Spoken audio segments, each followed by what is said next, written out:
Hi, I'm Dan. And I'm James. And welcome to the Cornwall Property Podcast, where every week we bring you the latest news, hot topics and guidance around the Cornwall property market. Stay tuned to be informed, inspired and to have any of your property related questions answered by trusted local property professionals. Hello and welcome back. I'm Dan. I'm James. And this is episode 48 of the Cornwall Property Podcast. This is our market update episode. So thank you very much for joining us. If it's your first time, you're in for a treat, I promise. And if you're a regular listener, thank you for joining us once again. So, if you want to get in touch, how can you do that? You can do that by going onto our social media platforms like many of you do. So go onto Facebook or Instagram. You can also send us an email on hello@cornwallpropertypodcast.com and Dan and I will endeavour to get back to you. But thank you to everybody who supports this podcast. And, without you guys, we wouldn't be able to make it happen. So thank you. For sure, 100%, and thank you from me as well. So let's get cracking, really. We've got some juicy updates. The property world has been in full flurry over the last month or so. As I say, we're coming to you with market updates every other week. So every fortnight we'll give you a market update episode, and then every other fortnight it will be the Ask Dan and James episodes. So let's get cracking. I've got two articles for you today, and my articles that caught my eye, which I think, again, really reiterate the importance of not just getting too carried away by the media or worrying too much. It's a case of here. It's house prices fell in October, slipping a 0.4%, which was seen as the sharpest drop in value since February 2021. So obviously quite a little bit of time since that. And a lot of it is been put down to the battle between mortgage hikes in terms of rates, interest rates, and the cost of living generally. So is this a surprise? October, prices falling. For me, I don't think it really is. And if you really start to look back at what has happened in the last month, I don't think you guys should be surprised either, really. Look, the PM, the Prime Minister uncertainty, what happened there with Truss and now Sunak. Obviously, there's been a lot of uncertainty over October in terms of who's going to be the Prime Minister, what's happened. Obviously, we had the turmoil with the mini budget, the controversy there. Fun times. It's fun times there. Obviously, the Bank of England having to step in and say that they might have to increase rates quicker if needs be, sooner than their predicted or scheduled next hike, which we've obviously just had as well. So there has been a lot of stimulus in the market to spark that uncertainty, really. The acceleration of mortgage rates and, again, the cost of living just going crazy. So with all that in mind, it is no surprise, really, that the market probably slowed more than it would have normally. And the average UK house price as a result is now known to be £292,598.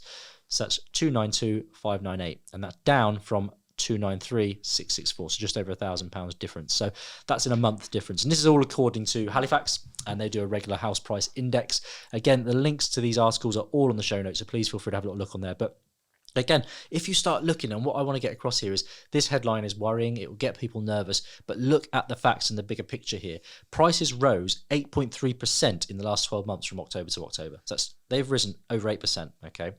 Now, they're down that's down from 9.8% in the year from September to September. So it's still really good. If you bought a property this year, in the last year, you are still in good stead, and it's not going to be a concern. And again, as we always said, property is a long-term game. If you're in it for the long term, it really shouldn't be a concern or a worry. If you're trying to do a quick flip here and there, and you're budgeting like that, then that's when I'll probably be a little bit more cautious and a bit more nervous, perhaps. But again, this is a worrying sounding article headline. But I think, again, just look at the big picture. It's not something to be worried about. When you look at what has actually stimulated this, it's no surprises, really. Yeah, I totally agree with what you're saying. And as with many headlines in the news, you get worrying, almost by the press getting people worried. They get people to buy the papers. They are a business. But when you look at those figures that you've just mentioned, then like £1,000 drop in a month for a property price.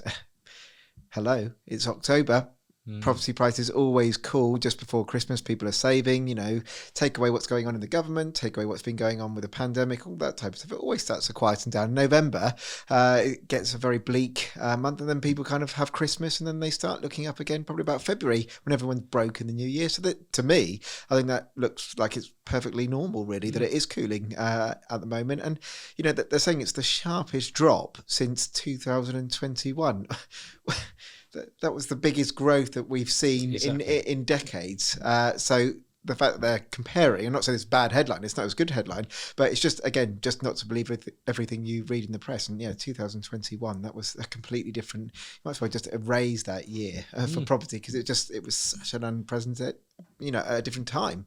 No, definitely. And again, it's just so important just not to get yourself so trapped in just taking the headlines for the biblical, that's for sure. So anyway, the next article I wanted to bring up, and something that we are very strong believers on as well, but how the demand is growing for actually energy efficient homes. So buyers are now being very, very conscientious, and there actually is quoted here in this article that buyers are looking and they're actually happy to pay on average 15.5% more for an energy efficient property than one that is not as energy efficient. So there's quite a big difference there. And again, is there any surprise in that? No, of course there's not. Obviously, the cost of living, look how much it's costing now, utilities-wise. If you've got a more energy-efficient home, and again, not to patronise or teach anyone to suck eggs at all, but what is meant by an energy-efficient home? It's basically, if you see it that you're heating your house, for example, okay? So as you're heating your house, it's costing you money. You haven't put your electric on or your gas on with a boiler.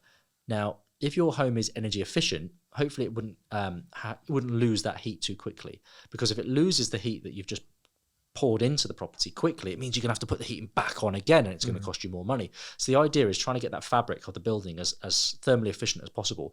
The more thermally efficient your property is, for a start, it's then going to stop leaking that heat out so easily and so quickly, which means you're not going to have to reuse energy as quickly. So the idea of having a more energy efficient home is very, very attractive with the current cost of living as one factor. But also when you start looking at actually the new legislation that has been put in, that with regards that people have got to get to their rental properties, they've got to be up to a level C rating of an EPC, then there's no surprises really why people are getting more and more clued up. Obviously, there's mortgage lenders now offering incentives to get, if you can get your property to a C rating, they'll give you a slightly improved rate as well as an encouragement. So these are all findings from Santander, and again, the links are in the show notes. This article, but Santander have said that the article has shown that 4 in 5 estate agents, I can't get my words out, 4 in 5 estate agents are predicting a big rise in buyers wanting homes with energy efficient EPC ratings of C or above. And nearly 3/4 of agents have seen homeowners struggle to sell their property if it's a poor energy efficiency. So again, this is only going to rise even more in the next 12 months, they're believing. So again, as mentioned, in 2025, that is the kind of headline, and that's a date, that December 2025, that you've got to get your rental properties up to a level C, otherwise they're not deemed fit for rental. But it shouldn't mean that your homes aren't like that either, and I think that is what people are really appreciating and understanding a little bit more now. But yeah, C is the holy grail at the minute. Get your properties energy efficient, because add value big time. Big time. Talking about value, it's the value of the mortgage as well, and there are so many people that are being incentivized by those lenders. Now, it might not seem much that maybe your mortgage is, let's say, £80 cheaper if you've got an EPC rating of a C, but times that over 30 years, the amount of the savings, that doesn't surprise me that they're willing to spend 15% more on the actual property price. And they're just future-proofing it anyway. And, for that future, just because it's their own home at the moment, they may then move to a bigger house in 10 years' time. What's not to say the market they're selling to want to do that as a buy-to-let, just because it was their home. Somebody else might want to let it out, and if it's not, at that level of a C, then, it's all about future-proofing. So it makes your market, opens up your market, doesn't it? So making your home more energy efficient, you can see there's more of a demand for it. It makes it more attractive. It's adding value. You are actually now seen to be adding value. No, definitely. I am. Put my hands up in the air here. I've got a one-bed flat in Weybridge that I've got. I've just come to the end of a 5-year fixed term on my mortgage. It's due for renewal in January, and I've been on a fantastic, unbelievable rate of 2.4%, which was wonderful for 5 years.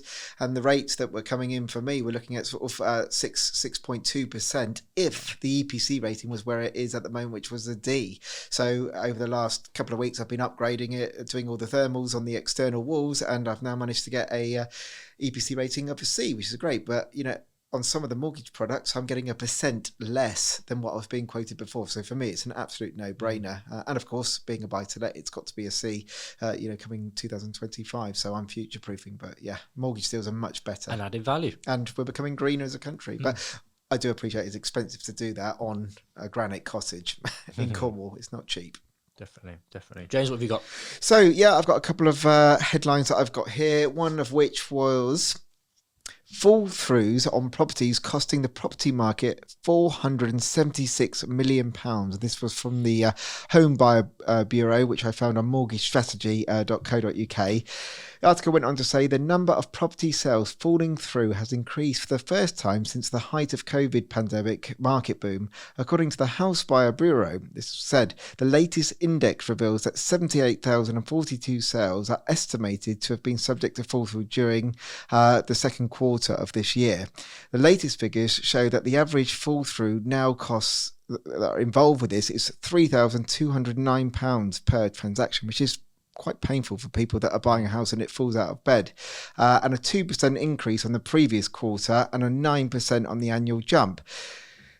The article is quite long, but what it's basically kind of saying is that because of the mortgage rate interests, people, since their first application of their mortgage, where they've been going along, it's been hiked up in some cases by 1.5%, where the stress tests, and for those of you who don't know what the stress test is, they're basically looking at your earning, they times it by a percentage, and that mortgage product for you either fits or it doesn't. But it's very unusual to have, for example, 2022, when we have just had the 8th interest rise this year. I mean, normally you get 2 or 3 if it's a bad year. I mean, this is just a very unprecedented time with what's happened with the pandemic, and they're trying to pick up the shortfall. But, you know, point being, people's poor transactions are just falling out of bed left, right and centre. I mean, £476 million is just unbelievable.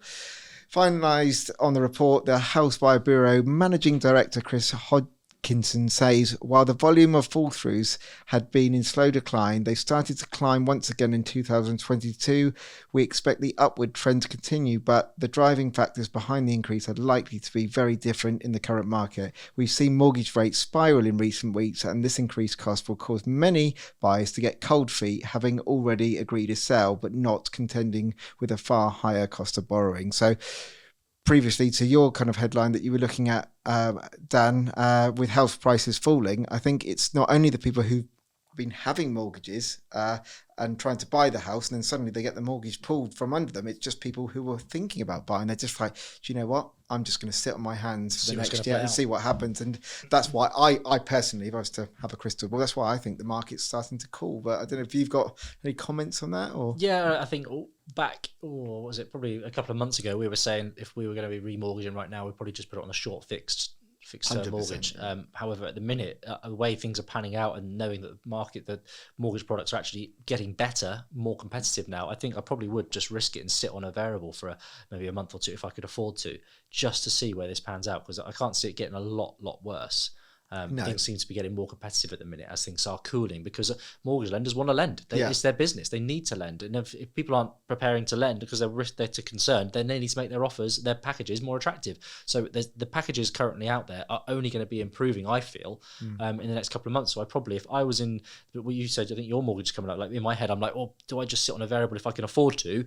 Sit on a variable maybe for a couple of months and see where we're at. If you can't afford to, obviously get something tied in as soon as you can. But yeah, then that's just things are changing.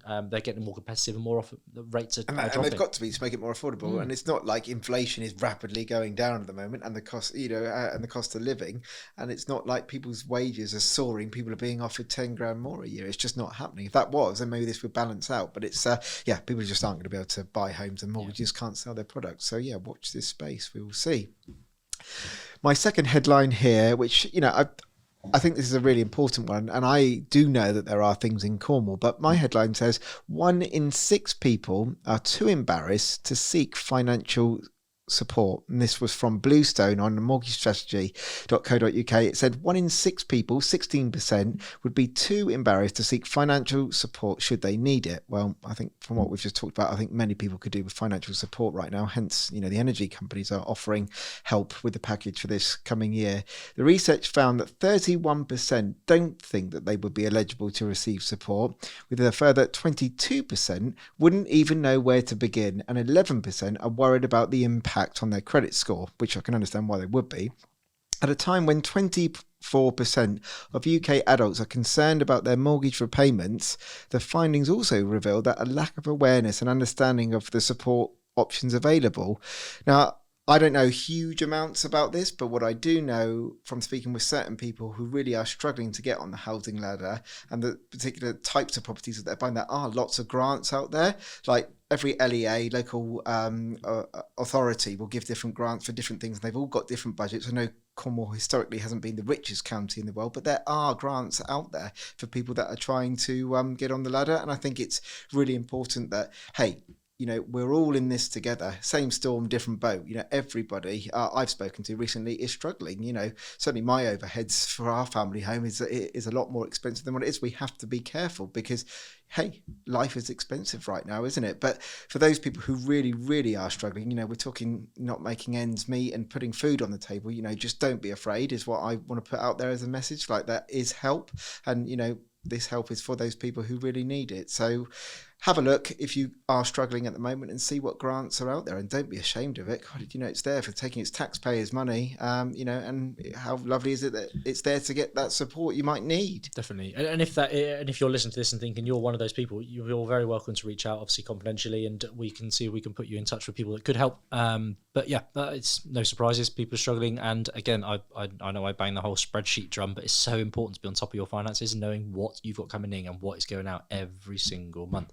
So you're not surprised or caught off guard. And no better time than ever, because Christmas is coming, and I know people are obviously going to want to buy presents and things like that, but you need to know what you can afford, and just don't go getting yourself in silly amounts of debt if you don't need to. Yeah, that's it. And also, just I'd like to share a conversation that I was having with a energy provider the other day. I won't say which one it was, but they were in their sort of hold. It wasn't hold music. They were saying that, look, if you really are struggling to pay your bills, like, don't worry. We have loads of support packages, not on an interest rate or anything like that. It's free help. They would actually let you manage your installments, or they would let you have what they call holiday payments, that you could have 3 months off just while you caught up with your savings or what have you. Like, they're a business, they're wanting to sell you things, but they also know that if you physically can't pay it, they're going to be in more hot water than what it's worth. So they're giving you these packages, options, which are interest free, just to help with your payments and put a pause on them for a few months, which I think is pretty good. Everyone's trying to help everybody, which is quite nice. So don't be shy with the support that's out there.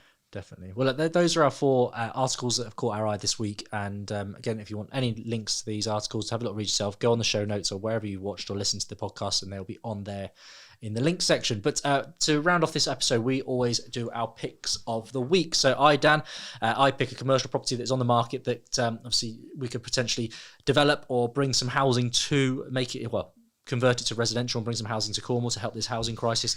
James picks a residential property. So without further ado, I will show you my one. So mine is actually a plot of land at this stage. So nice. It's a plot of land. Again, it's an opportunity to. What caught my eye was the price, and you can see if you're watching on YouTube now.